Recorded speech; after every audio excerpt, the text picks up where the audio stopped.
শ্ৰীকৃষ্ণৰ সমগ্ৰ জীৱন আমাৰ বাবে এক প্ৰেৰণাৰ উৎস।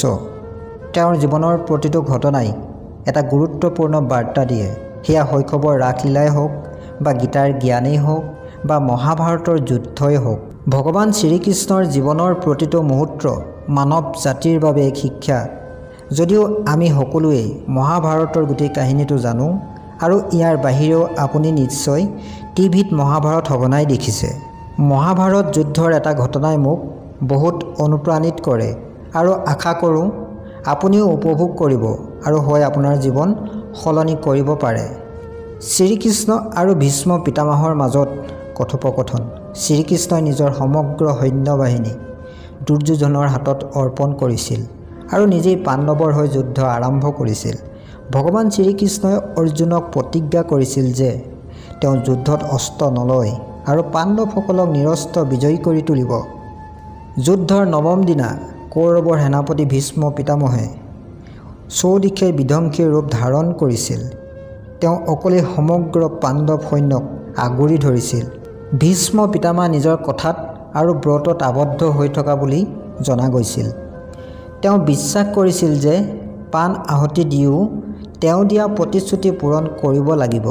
এফালে শ্ৰীকৃষ্ণ নিৰস্ত্ৰ হৈ থকাৰ প্ৰতিজ্ঞাত বান্ধ খাই আছিল, যদিও আনফালে ভীষ্ম পিতামহে পাণ্ডৱ সৈন্যৰ ওপৰত অধিক শক্তিশালী আক্ৰমণ কৰিছিল আৰু অলপ মুহূৰ্তৰ ভিতৰতেই ভীষ্ম পিতামহে যেন পাণ্ডৱক পৰাস্ত কৰিব আৰু শ্ৰীকৃষ্ণই শান্তিৰে সকলো চাই আছিল।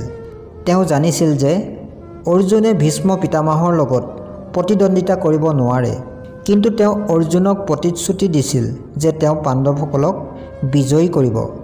য'ত মহান ভীষ্মই এই কথা ভাবি পাণ্ডৱক ধ্বংস কৰাত নিয়োজিত আছিল।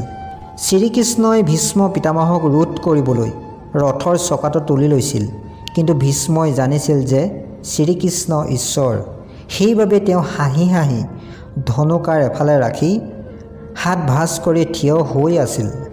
ভীষ্ম পিতামহে কৈছিল, প্ৰভু, যুদ্ধত কোনো অস্ত্ৰ লোৱা নহ'ব বুলি প্ৰতিজ্ঞা কৰিছিলা আৰু তুমি ঈশ্বৰ। তোমাৰ প্ৰতিশ্ৰুতি কেনেকৈ ভংগ কৰিবা? শ্ৰীকৃষ্ণই কৈছিল, হে ভীষ্ম, তুমি নিজেই জ্ঞানী।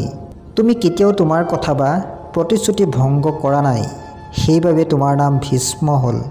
কিন্তু হয়তো আপুনি নাজানে যে ধৰ্ম আৰু সত্যক ৰক্ষা কৰাটো আপোনাৰ প্ৰতিশ্ৰুতিতকৈও বেছি। আপুনি আপোনাৰ প্ৰতিজ্ঞা আৰু প্ৰতিজ্ঞা দৃঢ় আছে, কিন্তু আপোনাৰ প্ৰতিজ্ঞা পূৰণৰ প্ৰক্ৰিয়াত আপুনি আধৰ্মিকতাক সমৰ্থন কৰি আছে।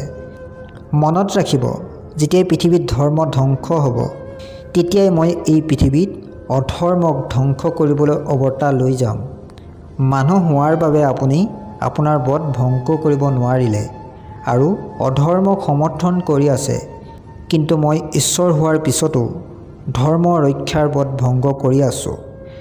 যদি মোৰ কোনো ব্ৰত বা প্ৰতিশ্ৰুতিৰ বাবে ধৰ্ম আৰু সত্যৰ কিবা ক্ষতি হয়, তেন্তে সেই ব্ৰত মোৰ বাবে কোনো গুৰুত্ব নাই আৰু ধৰ্মৰ স্বাৰ্থত এনে হাজাৰ হাজাৰ ব্ৰত ভংগ কৰিবলৈ মই সাজু।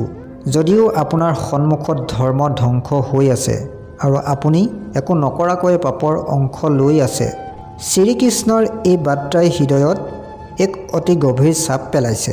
বন্ধুসকল, সত্য ৰক্ষা আমাৰ প্ৰতিটো স্বাৰ্থপৰতা, প্ৰতিটো প্ৰতিশ্ৰুতি, প্ৰতিটো বাধ্যকতাতকৈও ডাঙৰ। এয়া এই কাহিনীৰ শিক্ষা।